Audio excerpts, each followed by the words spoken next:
Welcome to today's explainer. We are jumping right into a seriously intricate spiritual cosmology today. We're going to objectively map out some massive concepts: existence, time, and the very structure of the universe, moving step by step from the visible world right into the invisible. Let's get into it. Our source material for this deep dive is The Laws of the Sun by Ryuho Okawa. Specifically, we're unpacking the core philosophical framework from Chapter 1, which is titled The Time the Sun Rises. Now, regardless of where you stand personally on spiritual matters, the architecture of the universe laid out in this text is just structurally fascinating. We're going to act as an impartial guide and break down exactly how this worldview operates. Here is our roadmap for the explainer. First, the sun of Buddhist truth. Second, what is Buddha? Third, the law of existence and time. Fourth, from finite to infinite. And finally, number 5, the multidimensional universe structure. Starting right off with Section 1, the sun of Buddha's truth. To really grasp this cosmology, we have to start with what Buddhist truth actually means here. The text defines it as a golden thread that weaves its way through humanity's past, present, and future. It's described beautifully as this protective fabric, woven by the divine, to basically wrap around the human heart and shield it from cold materialistic thinking. The book posits this truth as an ever-present light. It's like a sun. And just like our actual sun, even when it gets hidden behind the dark clouds of history, it literally never stops shining its light on humanity. Now, what's especially compelling are the prophecies laid out in the text. The author argues that humanity is currently totally parched, just thirsting for light. And to shatter this massive fortress of illusions that we've relentlessly built up over time, the book claims a new sun of truth is destined to rise. Fascinatingly, the source frames Japan as the absolute focal point, the epicenter for this emerging spiritual framework to eventually spread across the globe. Moving smoothly along to Section 2. What is Buddha? So the text strictly rejects the materialistic idea that life just ends as ash and bone. But if the divine is real, how do we actually perceive it? Well, according to the book, Buddha isn't just some abstract theory floating high up in the sky. Clues to finding the nature of Buddha are actually scattered everywhere in our daily, messy lives.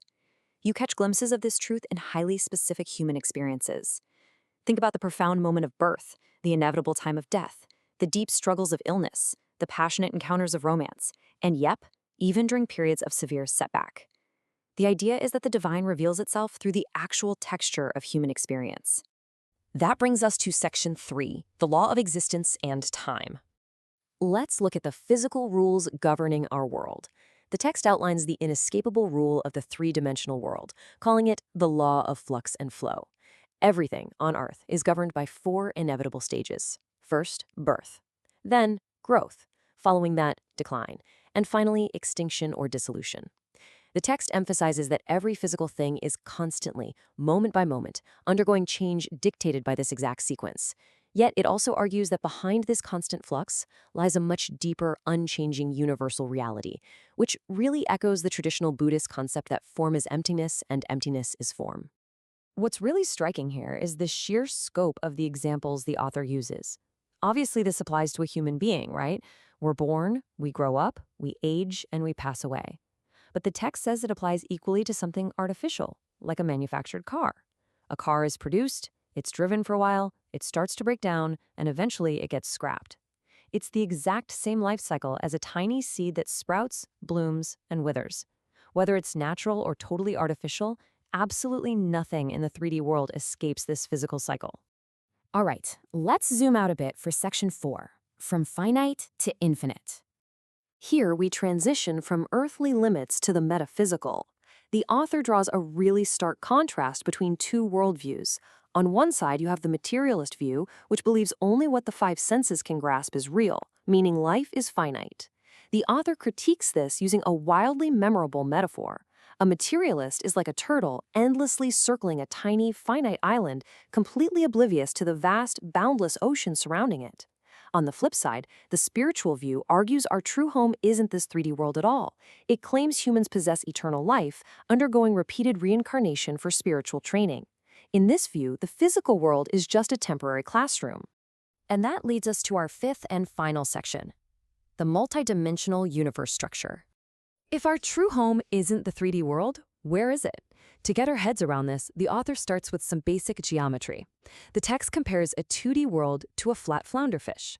A 2D world only has length and width. It's strictly a surface. So a resident there would be like a perfectly flat flounder with zero thickness.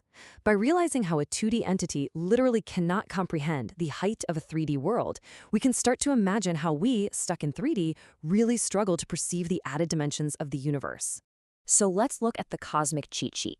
The fundamental rule here is that higher dimensions completely envelop lower dimensions, adding new elements at each level.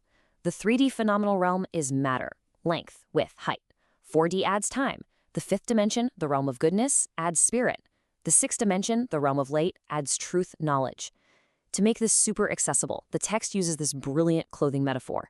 Think of the 3D world as a bare physical body. The 4th dimension is the underwear covering that body.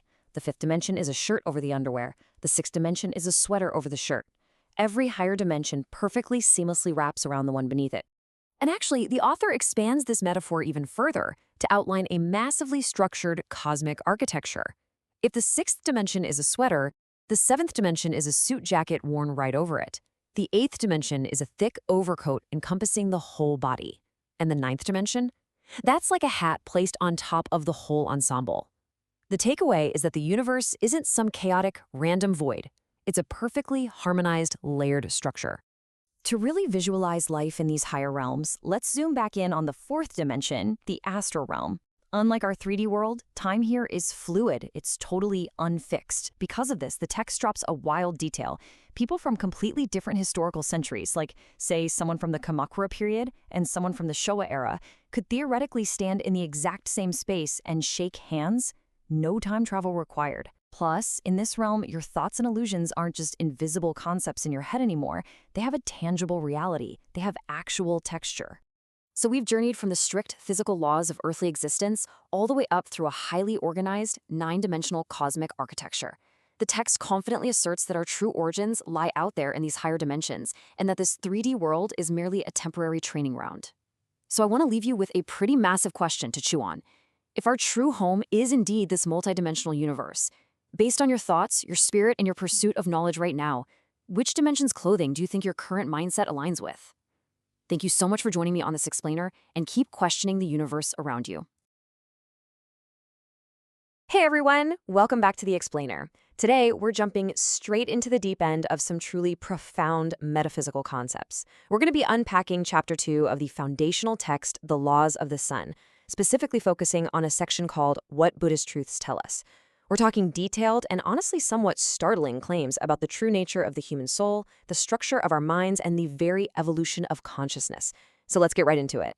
I want to kick things off by challenging a basic assumption that, well, a lot of us hold about reality. Are we really just flesh and bone? Just collections of cells that eventually disappear over time? Or are we something entirely different? The text we're looking at today asserts a very bold no to that physical-only viewpoint. It argues that human beings are at their core eternal, unchanging entities just passing through time. To ground our exploration, our map for today is The Laws of the Sun by Ryuho Okawa. Now, our goal here is simply to impartially unpack the incredibly dense architectural blueprints of the universe and the soul exactly as this text presents them. We aren't here to endorse these viewpoints, but rather to just clearly explain these fascinating concepts. Here's the game plan for the day. We're going to cover the soul's true nature, the structure of the soul, guardian and guiding spirits, the evolution of the mind, and finally, cosmic incarnations. All right, part 1, the soul's true nature, defining eternal existence. So what actually is a soul according to this source? Well, the truth of the soul outlined here is that it's an eternal, unchanging reality, but don't mistake that for being static. It's actually described as a highly creative consciousness. It's not just some fleeting shadow attached to your physical body. Actually, it's the other way around. The physical body is just a temporary vessel for this eternal entity. And what's absolutely crucial to understand here is that this consciousness has complete freedom to dictate its own state of being. The text really drives his point home, stating, and I quote, "The soul is endowed with the nature to freely recreate itself according to its own will." The source emphasizes that this freedom is absolute, like literally no restrictions. Because of that, the soul can choose to elevate itself toward the light, or, and this is wild, it can choose to fall. The book explicitly claims that creating your own personal hell or committing evil is actually just a byproduct of having this absolute, unrestricted creative freedom. Moving on to part 2, structure of the soul and the multidimensional self. This is where the math of the soul gets really interesting. The text claims human souls don't operate as these isolated lone wolf units. Instead, they exist in a highly organized 6-person group. Think of it like a team. There's one core consciousness acting as the main body, and 5 copies or branching human spirits. Together, they form this cohesive multidimensional soul group that actually takes turns reincarnating so they can gather a wide variety of earthly experiences. Now, to explain how these copies were actually made, the source introduces a detail that feels almost like science fiction. It states that over 100 million years ago, up in the higher dimensions, a massive device was used to create these branching spirits from the core soul. This device is called the Pytron. It's described as this giant, high-dimensional light-amplifying system. It's such a fascinating blend of spiritual philosophy and almost futuristic metaphysical mechanics. Okay, part 3. Guardian and guiding spirits, your spiritual support system. The text draws a very sharp distinction between a guardian spirit and a guiding spirit. Remember that 6-person soul group we just talked about? Well, when you were born here on Earth, your guardian spirit isn't some random entity. It's actually just one of the other 5 members of your own soul group who stayed behind in the spirit world. It's an inside job. It's internal support. A guiding spirit, on the other hand, is completely different. That is an external, highly evolved force that only attaches to individuals under very specific conditions. So how do these external guiding spirits actually operate? The text is crystal clear. They do not just swoop in and solve all your problems. They are drawn to individuals with large life missions or specific religious callings. But here's the major takeaway from this section. They communicate almost entirely through subtle inspiration, and they absolutely require the living person to have a solid dream or vision first. The source insists that spirits literally cannot guide someone who has no clear direction or subjective will of their own. You have to build the vessel of your dream first before they can pour any inspiration into it. Let's dive into part 4, Mind and Soul's Evolution and Measuring Spiritual Light. Before we talk about evolution, we have to look at a stark contrast drawn by the source between the brain and the mind. To a lot of modern thinkers, those are the exact same thing, right? But here, the physical brain is literally just destructible tissue. Think of it like a temporary physical file cabinet. When you die, it burns up and disappears. The mind, however, is defined as the indestructible center of the soul. Its core function is to process and store all your spiritual experiences. The text claims the mind is the active engine, and even without a physical brain, the mind retains all your intellect, your emotions, and your memories perfectly intact in the afterlife. And here is how the text literally measures the evolution of that mind. By the actual volume of light a soul emits. It's fascinating. In the 7th dimension, which is known as the Bodhisattva realm, the soul emits a moderate light, almost like a golden ring. Progress up to the 8th dimension, the Tathagata realm, and that light expands into a radiant halo up to 2 meters wide. By the time a soul reaches the 9th dimension, it is a massive cosmic body of light energy. So, spiritual evolution in this framework is quite literally an increase in your spiritual wattage. So, how do you actually turn up that brightness? The source advocates for the middle way, which is heavily tied to what it calls the true explanation of the Eightfold Path. Step 1 is rejecting extreme physical pleasure and worldly attachments. But step 2 is equally important, rejecting extreme asceticism or self-punishment. The text makes it very clear that torturing your physical body does not create enlightenment. Step 3 is embracing this middle way to deeply explore the inner mind. And this is exactly where the concept of one thought, 3,000 realms comes into play. The idea that a single, intensely focused thought in this balanced state can ripple across all dimensions of reality and spark genuine enlightenment. Which brings us to our final section, Part 5, Incarnations and Spiritual Truths, and the 9th dimension, Building Across Human History. The source literally names names here. It lists specific historical and mythological figures, claiming they are all actually branches or incarnations of the exact same 9th dimensional entity. In the Mu era, it was La-Mu. In Atlantis, Thoth. In the ancient Inca era, it was Rient Aral Crowd. In ancient Greece, Hermes. And in ancient India, Gautama Siddhartha, the historical Buddha. The text presents all these wildly diverse figures as a single unified spiritual lineage, guiding the evolution of Earth. So, What is the so what of all this massive cosmic architecture? Why does this matter for us right now? We need to bring it back down to the personal level. The ultimate takeaway from Chapter 2 of The Laws of the Sun is that individuals must abandon their attachments to the temporary physical world.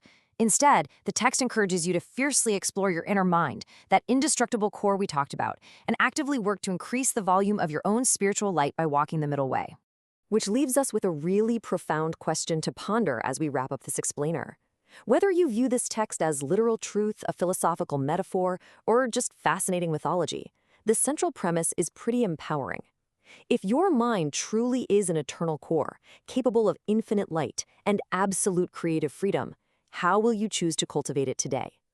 Thank you so much for joining me on this incredible conceptual journey, and I'll see you in the next explainer.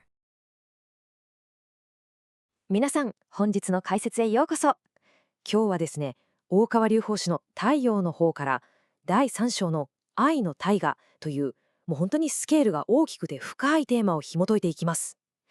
私たちが普段愛って呼んでるものを一気に宇宙規模のスケールにまで引き上げてくれる、そんな内容なんです。早速見ていきましょう。まず皆さんちょっと考えてみてほしいんですが、愛って単なる感情だと思いますか？家族への愛着とか、ロマンチックな気持ちとか、心の揺れ動きみたいなものを想像しがちですよね。でも今回のテキストの核心はそこじゃないんです。なんと愛を単なる人間の感情ではなく、宇宙を貫く構造的なエネルギーとして定義しているんですよ。これすごくないですか？今日の流れはこんな感じです。1、愛の本質と力。2、与える愛と奪う愛。3、愛の発展段階説。4、八正道との関係。そして最後に5、宇宙を貫く愛の大河という5つのステップで、人間の次元から多次元宇宙へと一気に駆け上がっていきますよ。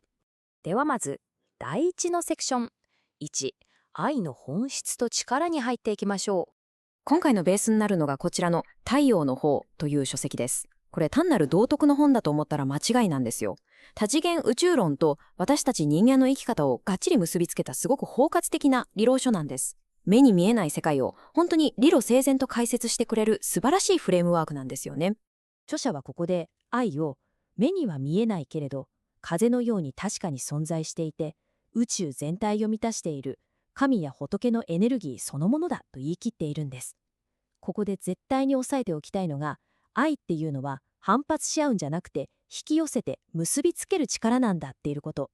障害をドンと乗り越える戦車であり真っ暗闇をパッと照らす光であり生命や勇気、調和をもたらす無敵なパワーだっていう風に表現されているんです。次に私たち人間のレベルに視点を下ろしてみましょう。2、与える愛と奪う愛です。ここで愛の真の姿が明かされます。それは見返りを一切求めない与える愛、つまり無償の愛ですね。一方で私たちがこの世で苦しんだり悲しんだりする根本的な原因って何だと思います？実は愛してくれないって他人に期待して要求ばかりする奪う愛にあると鋭く指摘しているんです。自己中心的な期待が結果的に自分自身の首を絞めてしまうってわけですね。そして著者はこの状態を愛欠乏症というすごくハッとさせられる言葉で読んでいます。テキストによると地獄にいる霊たちっていうのはまさにこの愛の本質を知らないまま奪う愛の人生を生きてしまったいわば愛欠乏症の重い患者さんなんだそうです。他人から何かをもらうことばかり求めた結果ですよね。じゃあこれを直して地獄をなくすにはどうすればいいのか。それはもう自分から他者に与えることに気づくしかないんです。すごく明確な処方箋ですよね。さあここからは人間の関係性から一気にスケールアップしますよ。3、愛の発展段階説です。多次元の霊的な世界へと登っていきましょう。愛って実は単一のものじゃないんです。人間の魂の進化、つまり次元の高さに合わせて明確なステップアップの段階があるってほどかれているんですよ。5次元から8次元まで愛の形がどう進化していくのか一段ずつ順番に見ていきましょう。まず最初の5次元は愛する愛。これは家族や友達とか身近な人に好意を与えるいわば基礎的な愛ですね。次の6次元が生かす愛。ただ優しいだけじゃなくて自分の知性や理性をしっかり磨いて他の人を正しい方向に導いて生かしていく愛です。そして7次元になると許す愛に到達します。ここはもう人間の善悪の基準を超えちゃって、相手の心の奥底にある北西、つまり神聖な部分を見抜いて過ちを許して包み込むという宗教的なレベルなんです。そしてなんと8次元が存在の愛。もうただそこにいるだけで世の中がパーッと明るくなって、たくさんの人を悟りに導いちゃうような、まるで太陽みたいに絶対的な愛を放射する段階なんです。すごいスケールですよね。そしてなんと、このフレームワークにはさらに上があって、8次元のさらに上、9次元という世界が存在するんです。それが神の愛。もう特定の個人とか時代なんてものを完全に超越した絶対的で普遍的な愛の世界です。ここまで来ると本当に圧倒されますよね。じゃあ私たちがその次元を登っていくにはどうすればいいのか、実践編に入りましょう。4、八聖堂との関係です。このテキストが本当に見事なのはここからなんです。仏教の伝統的な修行法である八正道って聞いたことある方も多いと思うんですが、なんと著者はこれを先ほどの多次元的な愛の発展段階とぴったり連動させているんです。古代の知恵がまさに多次元宇宙論の実践マニュアルとして生まれ変わっているんですよ。この表を見ると一目瞭然です。日々の生活の中での実践がそのままダイレクトに次元上昇につながるっていうめちゃくちゃロジカルな構造になってるんです。生面生後の実践が5次元の愛する愛につながって、制御生命の実践が6次元の生かす愛に通じる。そして性思い性精進が7次元の許す愛になって、最終的に生面生定が8次元の存在の愛へとつながっていく。毎日の緻密なステップが宇宙的な愛の階段を上ることと完全に一致しているんです。なるほど、そうつながるのかってすごく腹落ちしませんか？さあ、いよいよ本日のクライマックスです。5、宇宙を貫く愛の大河。霊的な視点からこの多次元宇宙をバーッと見渡したとき、著者の目には何が映っているのか。そこには9次元という遥か高みから、私たちが生きているこの3次元の世界に向かってとてつもないエネルギーの川が絶え間なくザーッと流れ落ちている、そんな壮大な景色が見えるそうなんです。テキストにはこう書かれています。それは一つの生命の本流であり、とうとうと流れ出して尽きない生命の水。まさしく壮大な景観、一台にパノラマです。この愛の大河は、この世のどんな悪や悲しみも全部押し流して、きれいに洗い清めてしまうようなものすごい力を持った生命の本流なんですね。愛ってどこかで止まるものじゃなくて、神神仏という高次元から低次元へと永遠に循環して私たちの進化を促し続けているダイナミックな流れそのものなんです。じゃあ私たち自身がこの偉大な愛の大河にジョインするには一体どうすればいいんでしょうか。答えはシンプルでもすごく奥深いんです。ズバリ感謝です。私たちはすでに宇宙や神仏から無償の愛とか生命とかいろんなものをずっと与えられ続けているんですよね。まずはその事実に気づいて、本当にありがたいなって深く感謝すること。そしてそのお返しに今度は自分から周りの人に愛を与え始めること。それがこの大いなる流れにパッと飛び込む最初のきっかけになるんです。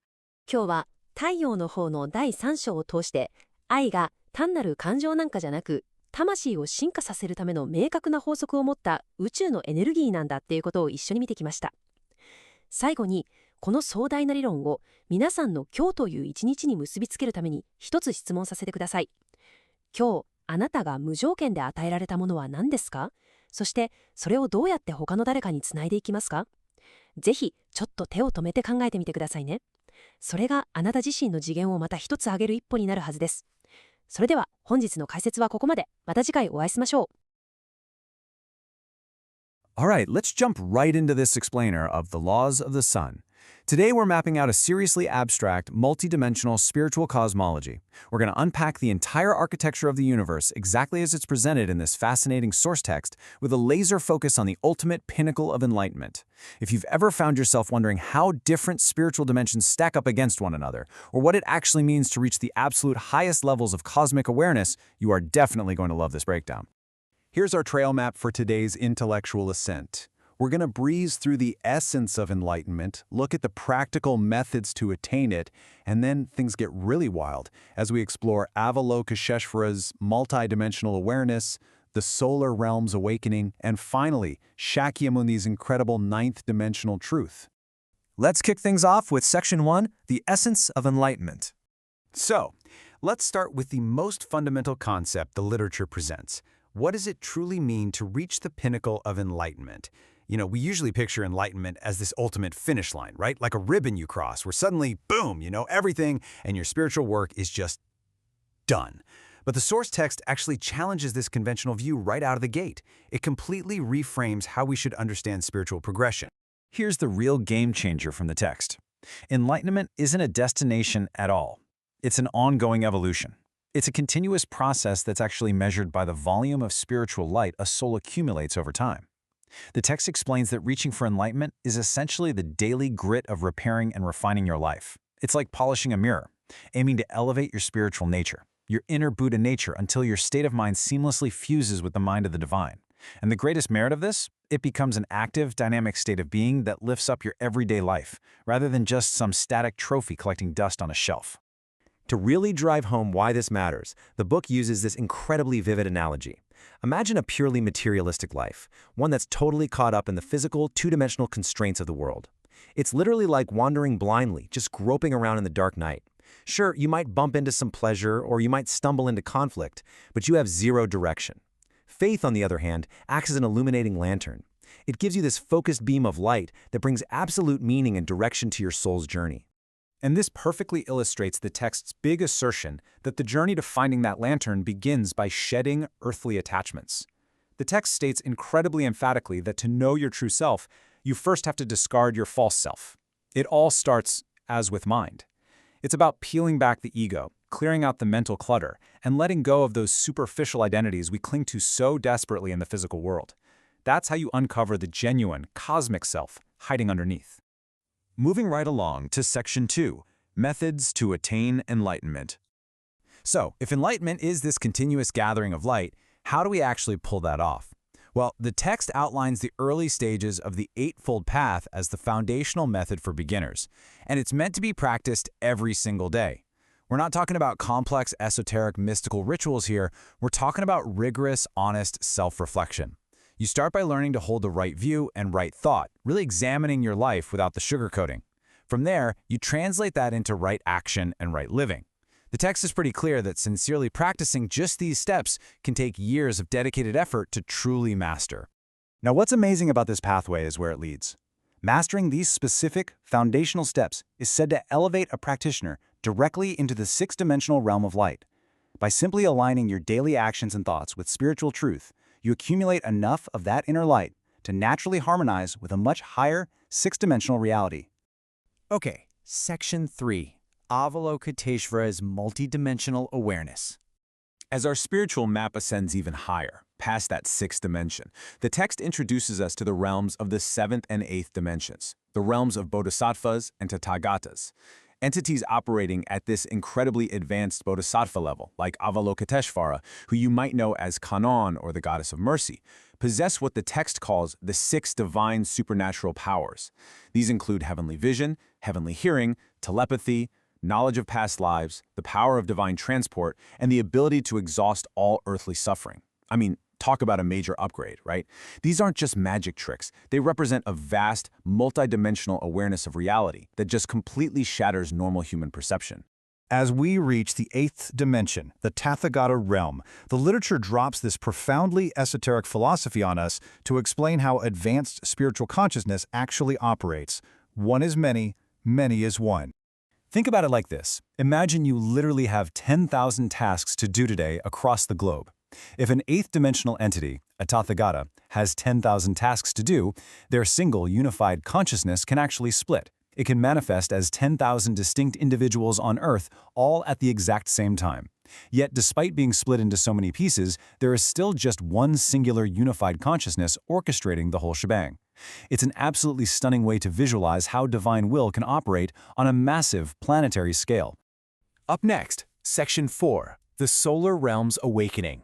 Climbing even higher up our dimensional ladder, we hit what the text calls the solar realm.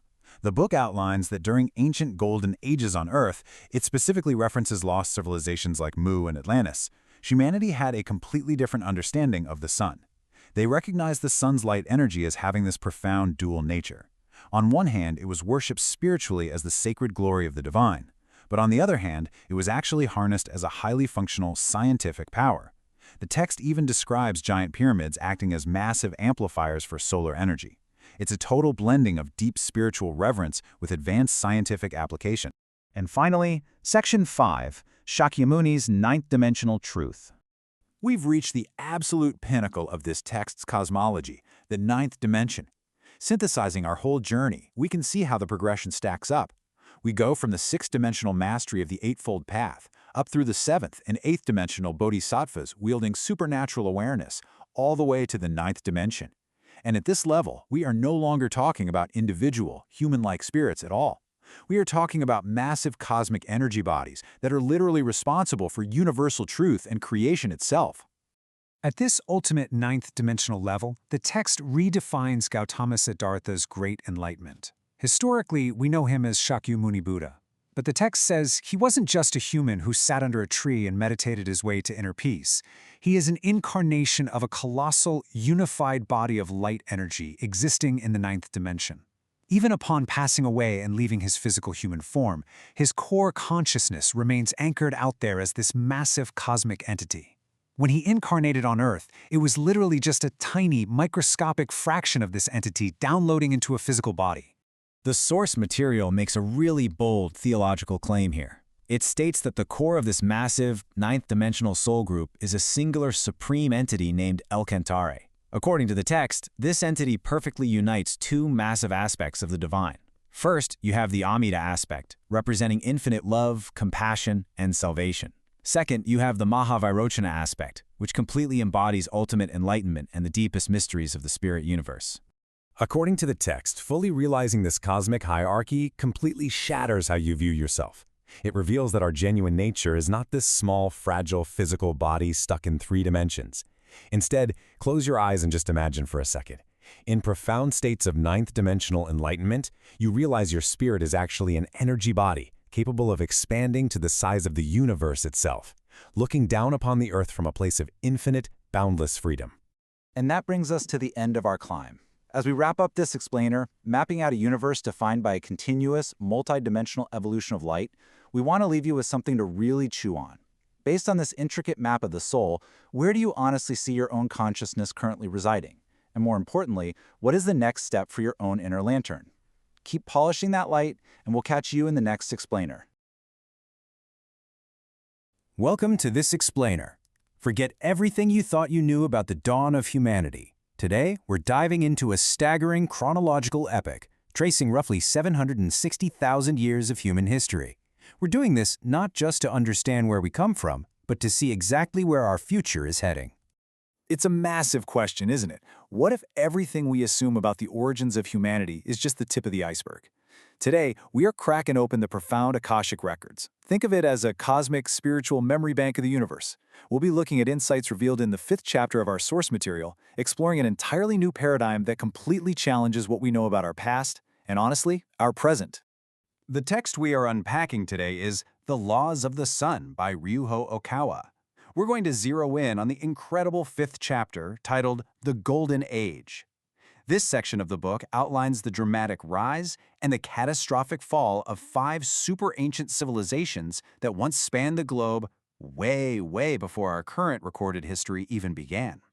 Here's our roadmap for today. We'll explore the lost ancient continents, check out early civilizations like Ghana, Mutram, and Ramdia, then look at the great empires of Mu and Atlantis. After that, we'll decode the law of civilization cycles, and finally, explore the dawn of the Golden Age. Okay, let's jump right into part 1, the lost ancient continents. Our journey starts far, far beyond the conventional timelines of ancient Egypt or Mesopotamia.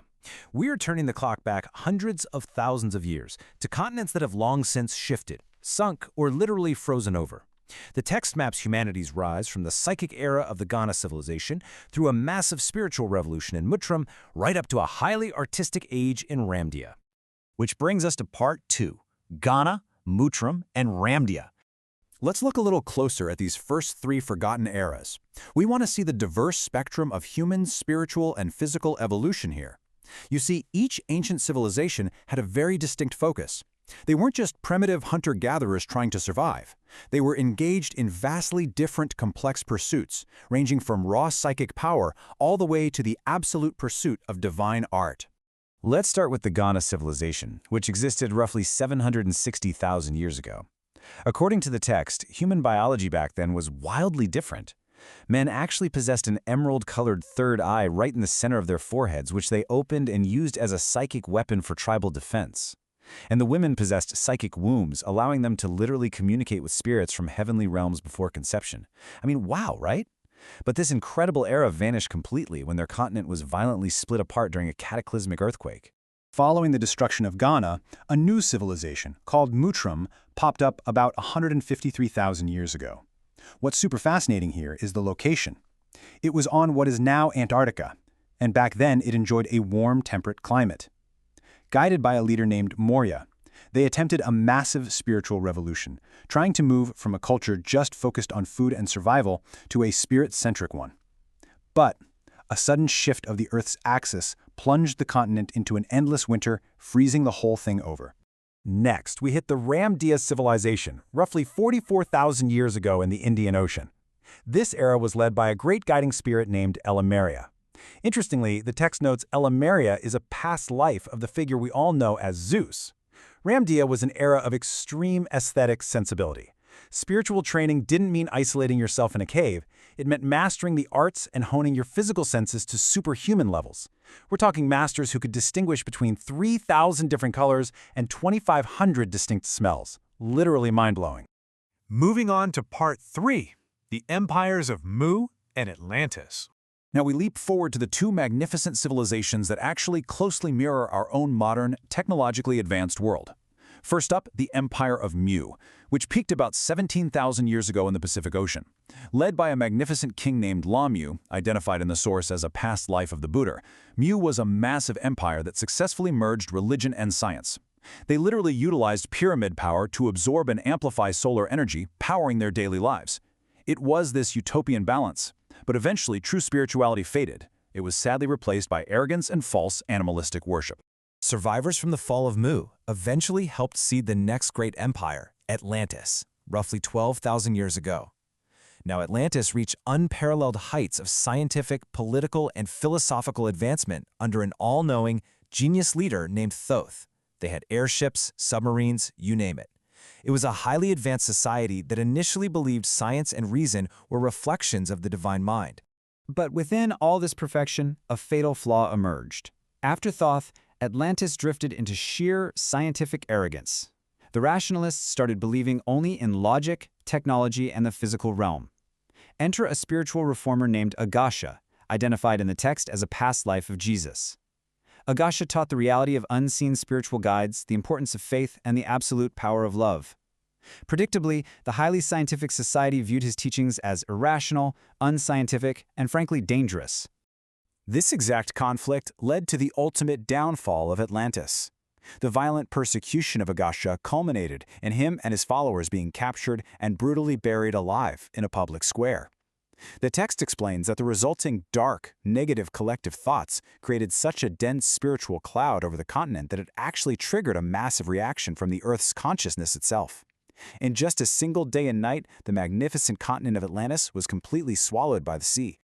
This brings us to Part 4, the Law of Civilization Cycles. So the survivors of Atlantis fled to places like Egypt and South America, seeding our current civilization under the guidance of reincarnated spirits like Buddha in India, Zeus in Greece, and Moses and Jesus in Israel. But stepping back, we see a crucial, recurring pattern. It's like clockwork. Step 1. A civilization reaches its absolute peak of scientific and material progress. Step 2. Society inevitably falls into extreme materialism, completely losing its spiritual humility and its reverence for the unseen. Step 3. A catastrophic reset inevitably follows to cleanse that dark collective consciousness. Looking closely at our 21st century reliance on science, our technological omnipotence, and our ever-growing materialism, it is literally impossible not to wonder, are we staring into the exact same mirror as the fallen Atlanteans? Are we setting ourselves up for Step 3 of this eternal cycle? Let's look at Part 5, Dawn of the Golden Age. I know, it's a pretty heavy thought, but fortunately, the source text provides a profoundly empowering and hopeful answer to this modern anxiety.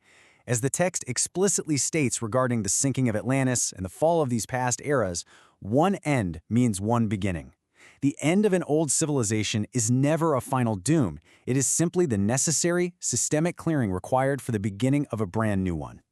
The cyclical nature of history means that any impending global shifts or modern anxieties are not some terrifying apocalypse. Rather, they are the prophesied birth pangs of a luminous new golden age. The text details that this new civilization, one of light, hope, and the integrated truth of all these past cycles, is prophesied to spread outward from Japan to the rest of the world, creating a new paradise on Earth. And I really love this point. We are reminded that the seeds of this brilliant future are already germinating today, right now, within our own society, just waiting to be nurtured. We don't have to wait for a catastrophic reset. The evolution of our consciousness begins right now, simply by balancing our incredible scientific advancements with deep spiritual humility. As we stand on the brink of this eternal cycle's next magnificent chapter, the ultimate question remains for all of us. Armed with the knowledge of hundreds of thousands of years of human triumph and failure, how will you help shape the dawn of this new era? Thank you so much for joining me on this incredible journey through the cycles of time. Welcome back to The Explainer. Today, we're diving into a text that pulls off an absolutely massive leap. It's a book that starts out with intensely practical, everyday self-help advice and then completely pivots to make these massive, cosmic religious claims. As a reader, it's an incredible structural shift to witness. And today, we're going to break down exactly how the author constructs this fascinating journey. Okay, let's dive into this. We're analyzing a foundational text called The Laws of the Sun, written by Ryuho Okawa. Specifically, we're zooming right in on the final chapter of this book, which is titled The Path to Cantare. Our goal today is to neutrally map out the ideas presented here, looking at how the text guides you, the reader, through a deeply personal transformation before unveiling a truly startling autobiographical and theological narrative. Here is our roadmap for today. We'll start with Awakening to True Self. Then we'll look at Sparkle and Golden Courage. Third is Youth and Spiritual Awakening. And finally, the Mission of Cantare. Let's kick things off with Section 1, Awakening to True Self. According to the book, humans aren't just flesh and bone. We're eternal souls, trapped in a continuous cycle of reincarnation. And because we've been on this loop for so long, over time, we've built up what the author calls the false self. Think of this false self as an ego driven by vanity, animalistic desires, and this fundamental, almost automatic instinct to just take love from others rather than give it. The text argues that your very first step toward any kind of true enlightenment is actually recognizing and then dismantling this false identity. To help you dismantle that false self, the book poses a pointed, self-reflective question right to you.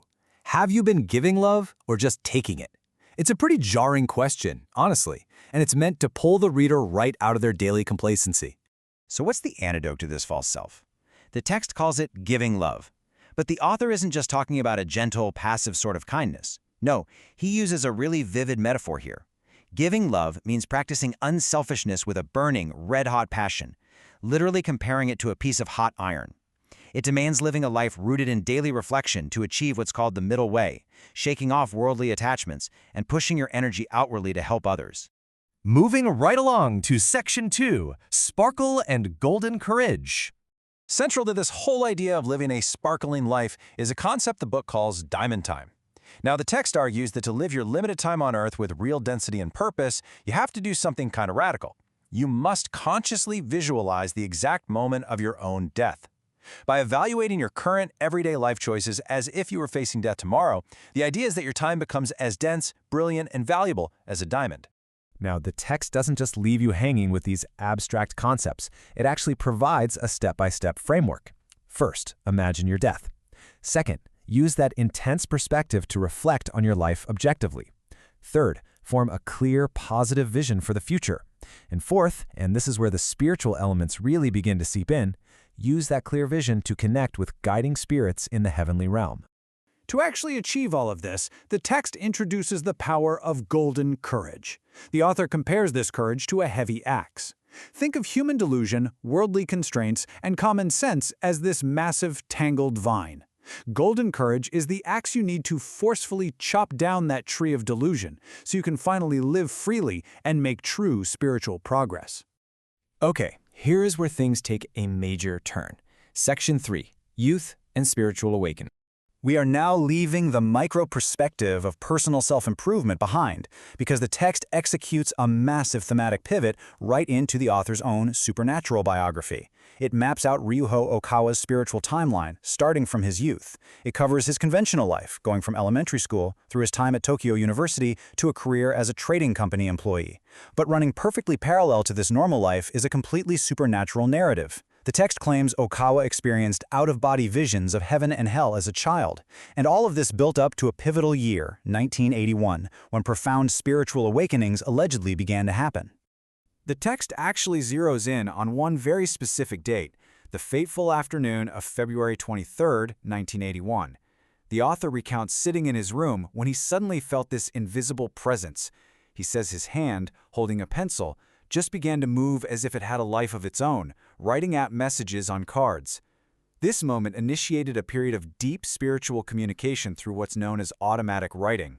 Through this automatic writing, starting with revelations from Jesus Christ in 1981, the author says spirits of past historical figures started communicating. We're talking figures like Nichiren and Shinji Takahashi, who, the text notes, even admitted posthumous errors regarding his own organization, the GLA. But most crucially, the text claims it was here that Okawa learned about the true spiritual lineages, specifically distinguishing the El Cantare lineage from the reverse, Enlil lineage, and was acknowledged as the literal return of Shakyamuni Buddha. This brings us to our final part, Section 4, the mission of El Cantare. So who or what exactly is El Cantare? Well, the sheer magnitude of the claim here is wild. According to the book, El Cantare is the supreme spiritual being of the Earth Spirit group. The monumental assertion the text makes is that the core consciousness of this supreme entity, who allegedly previously incarnated as Shakyamuni Buddha in India and Hermes in Greece, has now incarnated directly as the author himself, Ryuho Okawa. Armed with this total self-awareness of his identity as El Cantare, the text then explains Okawa's next steps. He chose to completely abandon his stable, successful corporate career at a trading company. Instead, he dedicated himself to writing texts like The Laws of the Sun and founded the organization Happy Science. And his stated goal? It's not just to teach spirituality. It's to act as the greatest savior in Earth's history and literally build an entirely new global civilization. The whole chapter culminates in this dramatic final call to global salvation presented directly to you, the reader. Believe in me and gather. It really showcases the sheer scale of the text's ambition, right? We just went from simple advice on how to be a little less selfish all the way to a global summons from a self-declared supreme spiritual being. As we wrap up this explainer, I want to leave you with a provocative question to chew on. How does bridging intensely practical life advice, like facing your own mortality to live a better day-to-day life, with massive cosmic spiritual claims, influence the way a modern movement grows? It is an absolutely fascinating structural strategy, pulling the reader in with the relatable micro-level stuff before pulling the curtain back on the macro. Thank you so much for joining me on this deep dive into the source material. Keep questioning, keep learning, and I'll catch you in the next explainer.